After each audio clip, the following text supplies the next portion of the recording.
सोचो, एक काला विशाल फैलाव अनगिनत टिमटिमाते तारों से भरा हुआ। यह है हमारा ब्रह्मांड, एक ऐसी जगह जो आकार और रहस्य से भरी है। ये तारों, ग्रहों और गैस और धूल के विशाल बादलों से भरा है। हमारा अपना ग्रह पृथ्वी इस विशाल ब्रह्मांडीय सागर में बस एक छोटा सा कण है। फिर भी ये हमारा घर है, जीवन और सुंदरता से भरा हुआ। ये अद्भुत ग्रह कैसे बना? आइए समय में वापस एक यात्रा करते हैं पृथ्वी के निर्माण की अद्भुत कहानी को जानने के लिए। यह सब अरबों साल पहले शुरू हुआ था। ब्रह्मांड नया था और हमारा सौरमंडल धूल और गैस के घूमते हुए बादल जैसा था। इस बादल को सोलर नेबुला कहते हैं। यहीं से हमारे ग्रह का जन्म हुआ। यह एक कैओटिक और ऊर्जावान जगह थी जहां कण लगातार टकराते और इंटरैक्ट करते रहते थे। लेकिन इस कैओस में पृथ्वी के बीज बोए गए थे। सोलर नेबुला बस एक रैंडम बादल नहीं था। इसमें पुराने तारों के अवशेष थे जो बहुत पहले फट गए थे। इन विस्फोटों ने हाइड्रोजन, हीलियम और लोहा और सिलिकॉन जैसे भारी तत्व अंतरिक्ष में बिखेर दिए। ये तत्व हमारे ग्रह के बिल्डिंग ब्लॉक्स बनेंगे। इस घूमते हुए बादल में कुछ अमेजिंग होने लगा। गुरुत्वाकर्षण, वह बल जो सब कुछ एक साथ खींचता है, अपना प्रभाव डालने लगा। धूल के छोटे छोटे कण इस अदृश्य बल से एक साथ खींचे आपस में चिपकने लगे। ये क्लम्प्स ब्रह्मांडीय सोफे के नीचे धूल के गोले की तरह समय के साथ बड़े और बड़े होते गए। जैसे जैसे ये क्लम्प्स बड़े होते गए, उनका गुरुत्वाकर्षण बल बढ़ता गया। उन्होंने आसपास के नेबुला से अधिक धूल और गैस को आकर्षित किया और भी बड़े होते गए। इस प्रक्रिया को एक्रीशन कहते हैं। यह एक पहाड़ी से नीचे स्नोबॉल लुढ़काने जैसा है। यह छोटा शुरू होता है, लेकिन अधिक बर्फ उठाते ही बड़ा होता जाता है। लाखों वर्षों में ये क्लम्प्स प्लैनेटेसिमल्स में बदल गए, छोटे खगोलीय पिंड जो ग्रहों के प्रीकर्सर्स थे। ये प्लैनेटेसिमल्स टकराते और विलीन होते रहे, जैसे कंचों का एक ब्रह्मांडीय खेल, जब तक कि केवल कुछ बड़े पिंड ही नहीं रह गए। इनमें से एक पिंड अंततः हमारी पृथ्वी बनेगा। जैसे जैसे पृथ्वी बड़ी होती गई, उसका गुरुत्वाकर्षण बल मजबूत होता गया। इस शक्तिशाली बल का हमारे ग्रह के आकार और संरचना पर गहरा प्रभाव पड़ा।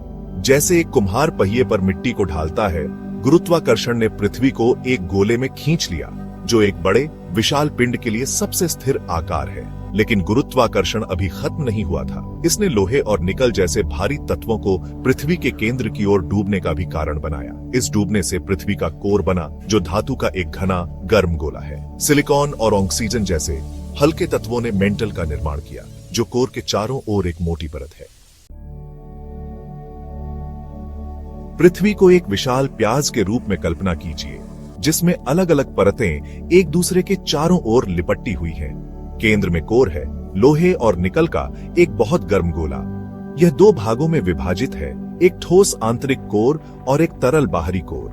कोर के चारों ओर मेंटल है, जो गर्म घनी चट्टान की एक मोटी परत है। मेंटल स्थिर नहीं है, यह धीरे धीरे समय के साथ मंथन और प्रवाह करता है, ठीक उसी तरह जैसे चूल्हे पर गाढ़ा सूप उबलता है। यह गति पृथ्वी के कोर से निकलने वाली गर्मी से संचालित होती है। अंत में हमारे पास क्रस्ट है, पृथ्वी की सबसे बाहरी परत। यह सबसे पतली परत है, सेब की त्वचा की तरह, और यह वह परत है जिस पर हम रहते हैं। पृथ्वी के शुरुआती दिनों में यह आज की तुलना में बहुत अलग जगह थी। कोई महासागर नहीं थे, कोई नीला आकाश नहीं था, और हवा में सांस लेना असंभव था। लेकिन समय के साथ चीजें बदलने लगी। ज्वालामुखी फटे, पृथ्वी के आंतरिक भाग से गैसें निकली।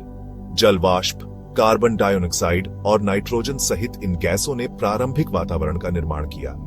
जैसे जैसे पृथ्वी ठंडी हुई, वातावरण में जल वाष्प संघनित हो गया, जिससे बादल और अंततः बारिश हुई।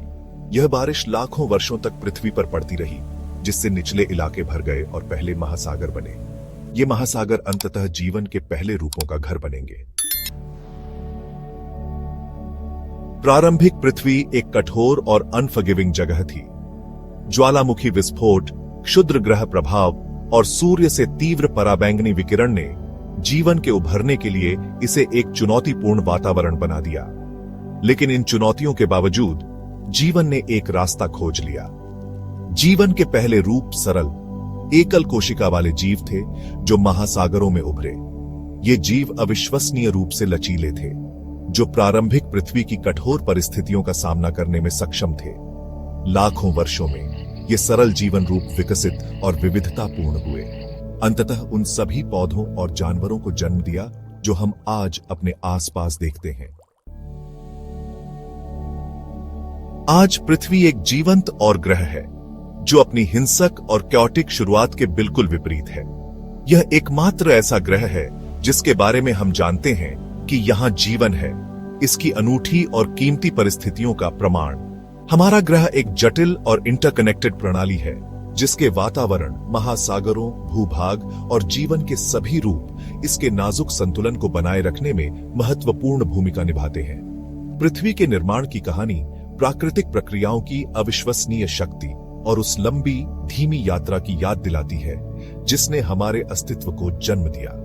यह एक ऐसी कहानी है जो हमें विस्मय और आश्चर्य से भर देती है और यह आने वाली पीढ़ियों के लिए हमारे अनमोल ग्रह की रक्षा के महत्व को रेखांकित करती है।